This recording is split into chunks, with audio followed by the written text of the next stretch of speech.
मोहन भागवत का बीजेपी और आरएसएस को संदेश, जेन ज़ी देश विरोधी नहीं, हमसे ज्यादा ईमानदार पीढ़ी है।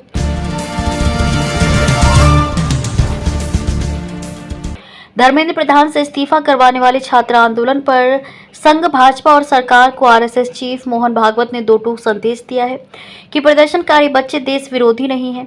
भागवत ने जेन ज़ी और अल्फा को ईमानदार पीढ़ी बताया है। पेपर लीक और शिक्षा सुधार के मसले पर दिल्ली के जंतर मंतर से देश भर में फैला छात्र आंदोलन अब धर्मेंद्र प्रधान की शिक्षा मंत्री पद से इस्तीफे के बाद थम गया है, लेकिन उसमें शामिल बच्चे देश विरोधी हैं या देश विरोधी नहीं हैं, इसको लेकर सरकार, भारतीय जनता पार्टी और राष्ट्रीय स्वयंसेवक संघ के अंदर वैचारिक रूप से मंथन चल रहा है। सरसंघचालक मोहन भागवत ने इस आंदोलन को लेकर संघ के सह सरकार्यवाह अतुल लिमये की 30 जुलाई को कई बातों को एक तरह से पलटते हुए संघ भाजपा और सरकार को दो टूक संदेश दे दिया है कि आंदोलन में शामिल बच्चे देश विरोधी नहीं हैं।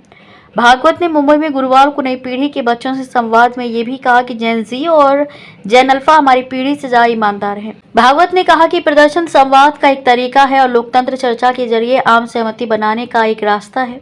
छात्र आंदोलन के दौरान 20 जुलाई को संसद मार्च पर पुलिस के बल प्रयोग के बाद से आंदोलन में शामिल लोगों की राजनीतिक पहचान, उनके मकसद, उनकी फंडिंग, उनकी भाषा पर लगातार ही बहस हो रही है।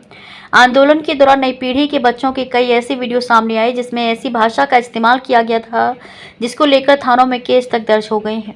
पीएम नरेंद्र मोदी ने ऐसे बच्चों को माफ करने और उनसे संवाद करने का संदेश सरकार से पार्टी तक को दे दिया है।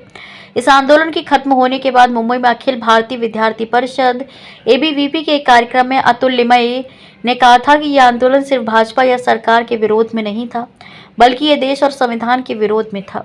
उन्होंने इस आंदोलन की सूत्रधार कॉकरोच जनता पार्टी की स्थापना से विस्तार तक के क्रम पर गौर करने के लिए कहा था। अतुल लिमये के बयान से पहले और बाद में संघ भाजपा और सरकार के समर्थक आंदोलनकारियों की लानत मलामत में जुटे रहे। इन लोगों पर जेन ज़ी से संवाद बढ़ाने के पीएम मोदी के संदेश का भी बहुत असर नहीं दिख रहा था। ऐसे में संघ परिवार के मुखिया मोहन भागवत ने नई पीढ़ी के बच्चों के साथ संवाद में संचालन कर रहे नौजवान के एक सवाल के जवाब में आंदोलन और जेन ज़ी को लेकर संघ का स्टैंड अंतिम रूप से साफ कर दिया। ताजा खबरों के लिए India 24 news express live channel को सब्सक्राइब जरूर करें, साथ ही बेल आइकन दबाना ना भूलें। अगर आप हमें फेसबुक, ट्विटर, इंस्टा के माध्यम से देख रहे हैं तो पेज को फॉलो जरूर करें। वीडियो अच्छा लगा हो तो वीडियो को लाइक, शेयर और कमेंट जरूर करें। धन्यवाद।